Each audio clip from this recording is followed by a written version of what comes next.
Ah, vá, Tatu. É nada que a entrevistada de hoje é a Bruna Vinuesa.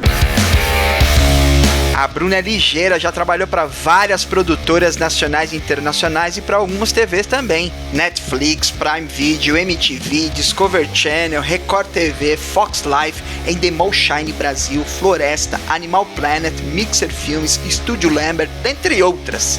A mina é um arraso e ela trabalhou comigo no The Circle Brasil, projeto da Netflix que foi rodado lá em Manchester. Ela tem muita novidade para contar do que rolou lá. E também ela não mora aqui no Brasil, ela mora na Nova Zelândia. Louco, né? É contigo, conta tudo, Bruna!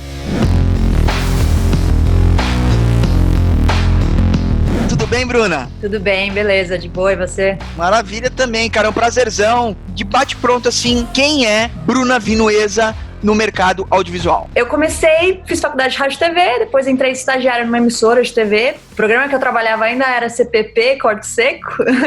Primeiros copiões que eu fiz na vida foram no Corte Seco. E aí minha trajetória foi meio de edição, sempre namorando a área de roteiro. Sempre gostei de contar história, sempre gostei de escrever, mas por outro lado eu amava ficar na ilha, eu amava o olhar dos editores, aquela ideia que estava no papel da gravação, são eles que analisam se deu certo ou não, são eles que estão vendo o produto final, e esse olhar crítico da edição me ensinou muito. Então eu virei assistente de edição, mas eu sempre namorei a área de roteiro, e isso me transformou em editora de texto, a coisa que eu mais gostava, porque eu sentava na ilha para fazer um primeiro corte, escrevia quando eu tinha que escrever, então era a junção das duas coisas que eu sempre amei. Depois de um tempo, comecei a trabalhar em reality show. O primeiro reality show que eu fiz foi a Fazenda, que foi o reality que me apresentou para as pessoas que meio que conduziram o fim da minha carreira, assim, de 2015, dos últimos 3 anos da minha carreira no Brasil. Foi praticamente por conta das pessoas que eu conheci trabalhando em reality, que viraram meus amigos e que me chamaram para projetos gigantescos como The Circle. Então, quais reality shows aqui no Brasil você participou, Bruna? Comecei na Fazenda como editora de conteúdo, depois trabalhei na Mixer por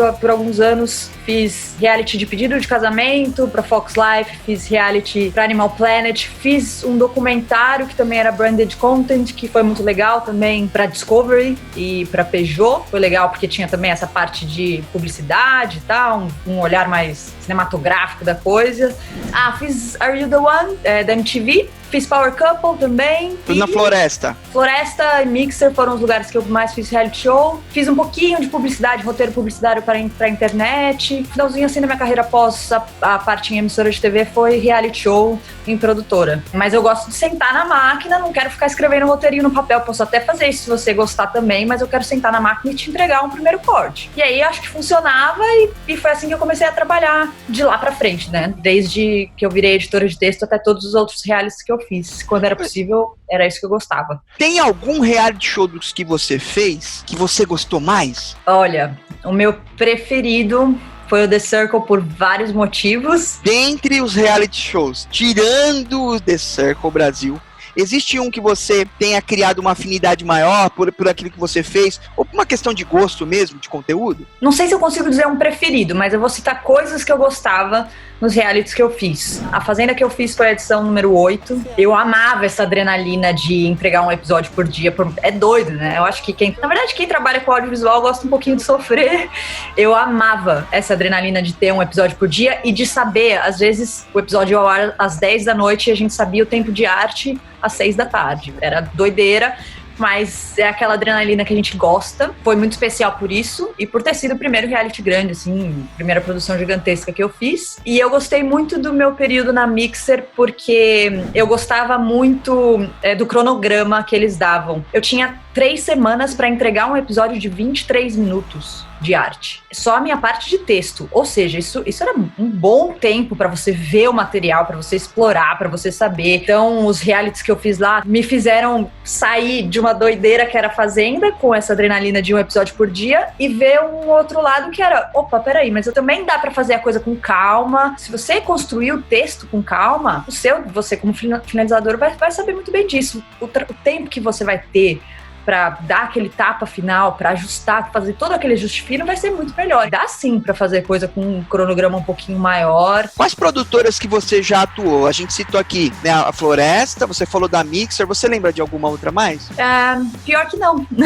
Eu trabalhei pra agência, trabalhei pra uma agência de publicidade chamada Mutato, que faz muito projeto pra internet. Já fiz projetos pra Mutato também. Sim, eles têm clientes bem legais, enfim, projetos bem legais. Então, trabalhei um tempinho pra Mutato como freelancer, um tempo pra Floresta e pra Mixer. Cara, eu acho que foi só isso, sendo sincera. Agora vamos falar do The Circle Brasil. The Circle Brasil! É a minha oportunidade de brilhar, meu amor. Eu quero que o mundo me conheça.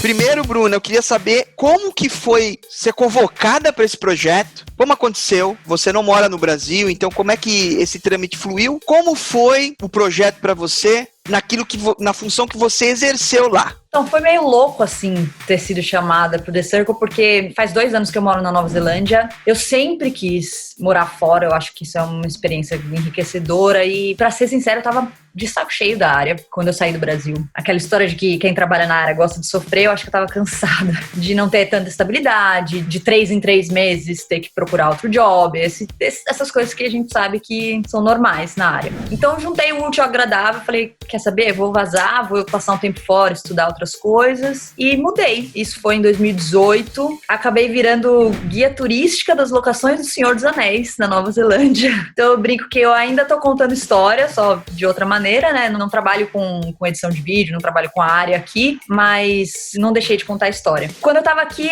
alguns amigos me falaram, cara, tá rolando um projeto, um boato de que vai ter um projeto na Inglaterra. E aí eu falei, cara, eu não tenho nada a perder, vou mandar. Se rolar, rolou. Se não, aquela coisa de currículo, né? Você envia. E aí eu recebi uma ligação da Jane, da parte de produção de lá, e foi uma entrevista por Skype, falando, cara, você foi indicada pra parte de edição, seu contato veio através do Daniel Matias e da Kate. Eles te indicaram pra essa vaga. Você trabalhou com eles em qual projeto no Brasil? Trabalhei com eles em vários, mas o primeiro foi a Fazenda. E eles viraram meus amigos pessoais. E foi uma parceria que também foi pra frente, assim, trabalhamos juntos em outros projetos depois. Cara, tem uma coisa que a gente brinca que é a oportunidade é careca. Você não puxa pelo cabelo se ela passa. Surgiu, não quero saber, vou usar minhas férias, vou pra lá e se é um projeto grande, como tô falando que é, eu vou agarrar. E aí foi isso. Foi um projeto grande, Bruna?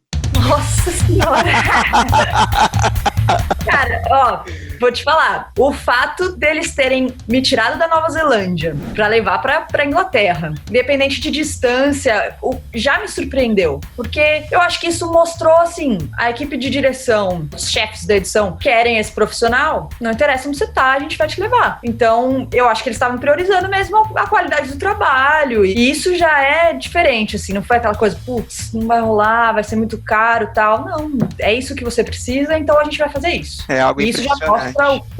Isso já mostra o quanto o projeto é grandioso, assim. Tira uma curiosidade, quantas horas de voo daí desse lugar que a gente acredita que seja no planeta Terra até Manchester? Conta aí um pouquinho. São 2 horas daqui da cidade onde eu tô até Auckland. De Auckland foram mais 11 horas até Singapura. De Singapura mais 10 horas até Manchester. Valeu a pena? Nossa. Demais. Eu dou risada, eu faço pergunta retórica porque realmente, nossa, não tem o que falar, né? Eu convido todo mundo que tá aí pra assistir, que tá no Netflix, né? Tirar a própria opinião em relação ao nosso conteúdo, eu achei maravilhoso. Já assisti a versão americana. Você assistiu também, Bruna? Todas.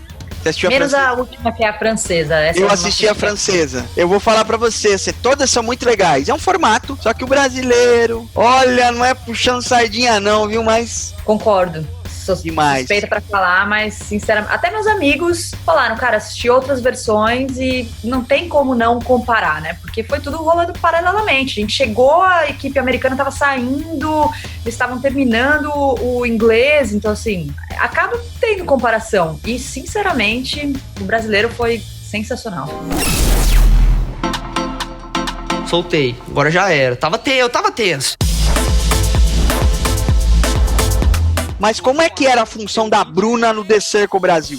Senior Edit Producer, que era mais ou menos uma coordenação de edição. Então, basicamente, era pegar todos aqueles relatórios que vinham do Switcher, do Gallery, com tudo que foi gravado, distribuir aquilo para todos os editores, tendo a preocupação de manter a mesma linha de raciocínio na temporada. Então, cada episódio está dividido em inúmeras partes e a temporada está dividida em inúmeros episódios. O que você contou no primeiro episódio tem que fazer sentido nos outros. Esse é o grande desafio do reality. Então, acompanhar o conteúdo e distribuir para os editores, tendo aquela preocupação de seguir o cronograma, porque eram aprovações diárias com o cliente, o que também é surreal, assim, diferente de todos os outros realities que eu já fiz. Diariamente eles aprovavam episódios, ou seja, diariamente a gente entregava episódios. Doideira. Como você era senior, você coordenava quantos brasileiros nesse projeto, Bruna? Eu e outra senior, a gente coordenava 10 editores durante a manhã e a equipe da noite 14 editores durante a noite, ou seja, gigantesco, sem contar os finalizadores que estavam, né, paralelamente entregando os episódios. Gigante, equipe gigante. Ou seja, é aquela história, entregávamos episódios diariamente, mas eles proporcionaram a estrutura pra gente fazer isso. Ah, não tenha dúvida, eu sou um dos que aproveitei bastante a estrutura que eles ofereceram e acho que no Brasil, não tão cedo eu vou trabalhar numa estrutura tecnológica e de infra mesmo, assim como desse projeto. Quando você fala senior e essa quantidade específica, editores, então a gente tinha editor de texto, a gente tem editor de vídeo, a gente tem um finalizador. Nesse projeto, o que cada editor editava? Você coordenava todos, né? Mas como é que era o processo? Quando a gente fala que um relatório chegou com 3 horas de material bruto, vale lembrar que num reality como The Circle, 9 participantes conversando por 3 horas significa 27 horas de bruto. Cada participante tem 3 horas de material daquela conversa. Então, você multiplica isso por 9. Eu não sou muito boa de matemática, mas eu acho que dá 27, né? Ou seja, você tem 27 horas de material para trabalhar. Isso que faz o projeto ser tão complexo. Pois é, você perguntou quantos a gente coordenava. Eu falei dos editores, dos story editors e esqueci de falar dos edit producers. Eram como se fossem os editores de texto de cada editor de imagem. Então, fica ainda maior a equipe, porque se eu não me engano, a gente tinha 4 edit producers por turno. As seniors filtravam os relatórios que chegavam. Eu e a Gi, que trabalhava comigo, filtrávamos esses relatórios, esse conteúdo, distribuíamos primeiro para os edit producers, que são as pessoas que vão focar no texto, na história, o que tem que ser contado a partir desse relatório. É isso que a gente quer trazer dessa história. E aí passar pro story editor, pro editor, sentar juntos, né? Dependendo de cada uma das partes do episódio que eles estavam montando, sentar juntos para contar aquilo trabalhando de uma forma colaborativa. O workflow fazia toda a diferença. A forma como o editor organizava o projeto dele influenciava de uma forma no projeto que eu nunca tinha visto antes. Então, assim, a gente entregava um episódio por dia e partes desse episódio passavam por mais de um editor. E isso eu nunca tinha visto, porque assim, mesmo na Fazenda, um projeto grandioso, onde a gente também entregava um episódio por dia, o cara que começou uma coisa de manhã normalmente vai terminar aquilo e de lá passa pro finalizador. Pum, acabou. O The Circle tinha VTs, tinha partes do episódio tão complicadas que eu recebia um conteúdo às 4 da tarde e eu falava, cara, são 3 horas de material bruto, 9 participantes conversando ao mesmo tempo e eu tenho que transformar isso numa história de 6 minutos. Eu vou entregar isso para um editor agora às 4 da tarde. Ele vai ficar 5 horas mexendo nesse material e vai praticamente terminar um select só. O editor da noite vai ter que passar a madrugada inteira mexendo nisso. De manhã, 9 da manhã mais ou menos, o finalizador vai ter que terminar aquela parte para já entregar pro episódio pro cliente assistir 2 horas depois. Então era esse o esquema. Ou seja, se o cara que fez o select não seguiu aquele workflow, já era, cara. Aí o editor da madruga vai ficar batendo cabeça para entender o que o cara fez, vai ter que começar do zero. Então, assim, nesse sentido é que eu digo que foi um projeto totalmente diferente. Além da galera ter trabalhado pra caramba nesse projeto, quantas folgas você teve e o que você fez nelas? Claro que você pode contar pra gente. Cara, que eu possa contar é sacanagem. Eu acho que eu tive 4 folgas, 5 folgas. Ah, cara, eu não sentia nem que eu tava trabalhando, assim. Não vou entrar nesse mérito, porque eu tava fazendo a parada com prazer mesmo. Então, a melhor folga que eu tive foi quando eu fui pra Liverpool. Putz, como fã dos Beatles e fã de música, se tem uma coisa que inglês sabe fazer, é música, pelo amor de Deus. Essa foi a melhor folga que eu tive. Pô, se pegar um trem em 1 hora, você tá em outra cidade e poder curtir e voltar, e foi muito bom. Mas eu vou ser sincero, aproveitei a maior parte das minhas folgas no apartamento, tomando vinho com amigos que eu não via há anos, porque tava morando em outro país e tal, e isso foi incrível. Então, quando você fala que foi uma experiência diferente, pela magnitude do projeto, mas pra mim também foi especial por ver pessoas que eram muito minhas amigas que eu não via há anos, e é muito louco, assim. The world is changed, and some things that should not have been forgotten were lost. But the Ring of Power has a will of its own. Você faz um trabalho muito curioso. Conta um pouquinho como é que é esse processo seu aí, no que você faz, e se pode acontecer de você encontrar o Frodo nesses seus... Putz, agora o corona mudou um pouco as coisas, mas coincidentemente tá rolando, não sei se você sabe que a Amazon comprou os direitos do Senhor dos Anéis e eles estão rodando uma série que o orçamento da série é maior do que o orçamento de Game of Thrones, e eles voltaram pra Nova Zelândia pra filmar. Não sabia. Sucesso na certa. Com certeza, vou assistir, mas eu espero que eles não me decepcionem, porque eu sou muito fã e contaram tão bem a história nos filmes que aí você fica, puta, mas vou mexer nisso de novo. Não vai fazer besteira. É muito claro o quanto o Senhor dos Anéis mudou a visão das pessoas em relação à Nova Zelândia. Isso tem muitos amigos kiwis que concordam e que sabem da importância dos filmes pro país. E, óbvio, rola um turismo muito forte por conta disso, né? Principalmente em cidades turísticas, como a cidade onde eu moro. Queenstown é muito turística. E aqui é maravilhoso. Você aponta a câmera e simplesmente vê montanhas e um cenário incrível que ajuda, né? Faz com que proporciona a paisagem que a gente vê nos filmes é também parte da história do Senhor dos Anéis. E existe um turismo muito forte em relação a isso. Então eu trabalho numa empresa que leva as pessoas para conhecer as locações, conta histórias dos filmes. Então eu dirijo um 4x4, porque tem locações que você tem que literalmente atravessar um rio para chegar. E tem muita gente fanática que vem para cá só por conta de Senhor dos Anéis. Muita gente, muita gente. Então é o poder do audiovisual, né? Os livros são incríveis, mas os filmes, pô, se trazer, se mostrar, conseguir contar a história que ele quis contar nos filmes no universo audiovisual é um marco, assim. Well, we can give Frodo a chance.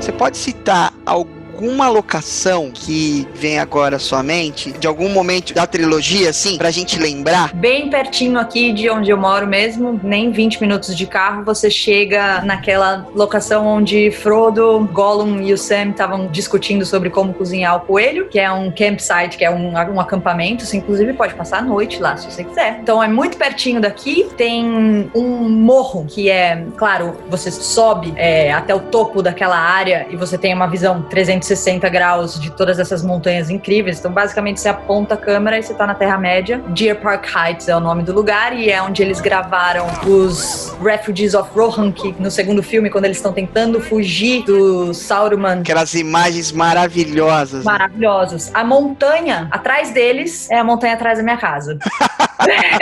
Cartão postal veio, hein, menina? Pois é. E talvez a cena que eu mais goste que tenha sido filmada aqui perto de onde eu moro é Forge of Brunien, quando a Arryn fala que você tem os Black Riders tentando pegar o anel e ela tá carregando o Frodo. Aquele rio é aqui do ladinho também. Que incrível. É muito legal. Que inveja positiva que eu tenho aqui de você, porque encontrar o Aragorn, oh meu Deus do céu, um elfo, quem sabe, né?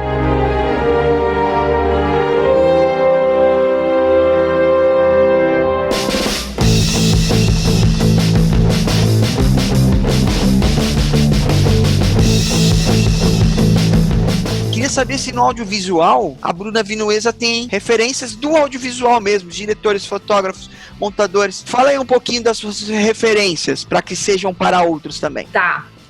Vou citar uma antiga, um amor antigo e um novo. Montadora do Scorsese, é minha preferida, Thelma Schoonmaker. Ganhou o Oscar na década de 80, com um dos meus filmes preferidos, Touro Indomável. Gosto muito do trabalho dela, muito. Cara, vou citar uma referência nova, porque eu acho que a gente não pode parar de se atualizar. Já conversei com você sobre ele. Começou como editor e depois trabalhou com reality show também e virou diretor. Max Joseph. Conta a história do jeito que eu gosto. A gente não pode ter preconceito preconceito com o YouTube. Existem youtubers muito bons. Eu gosto do trabalho dele porque faz o que eu acho mais importante, que é dar valor pra história, a mensagem. É o que eu vou contar que é o mais importante. Então, sei lá, uma referência antiga, uma referência nova. E eu tento, apesar de estar um pouquinho afastada da área, eu tento acompanhar tudo que tá rolando e me manter atualizada. É difícil, né?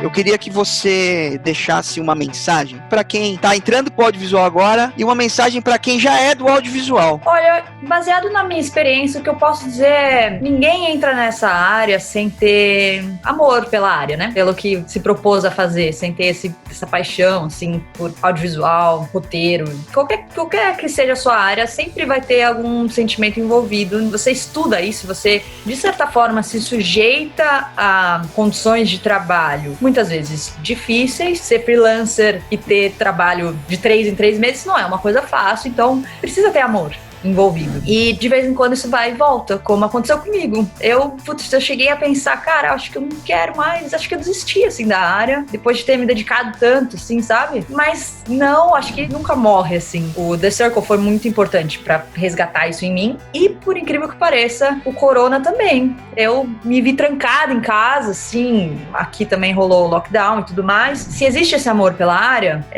não interessa o quanto as condições sejam adversas, o quanto seja difícil trabalhar nesse mercado. Tenta manter isso dentro de você, tenta manter aquela chama acesa, porque vale a pena. O segredo é como manter isso aceso e continuar inspirado para trabalhar. Muito obrigado mais uma vez, Bruna. Quero muito que tenha uma segunda temporada, muito, porque eu sei que a gente vai fazer ainda melhor, tenho certeza disso. Aprendemos, né? Foi uma boa, primeira temporada foi uma boa escola, e se tiver uma segunda, a gente espera muito estar lá e fazer ainda melhor. Pô, quero muito que isso aconteça. Você me apresentou um vídeo um dia, e eu pirei nesse vídeo, assim. Você autoriza pra galera curtir? Lógico. Que legal, vou adorar. Então, mais uma vez, muito obrigado, Bruna. Até a próxima, hein? Obrigada a você, Tatu. Valeu.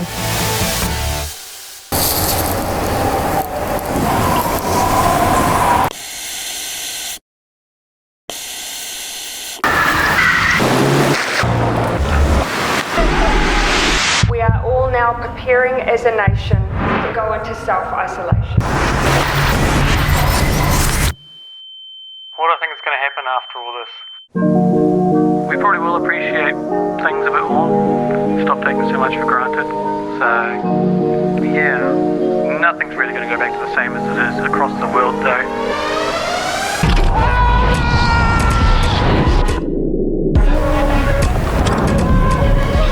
Just launched 1,600 meters.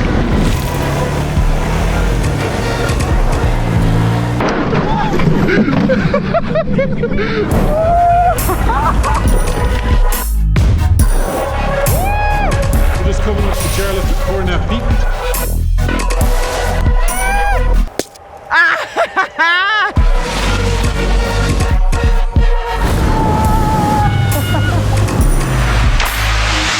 If we go back to normal after this, then we're doing it wrong. We have to change things when we go back to doing things.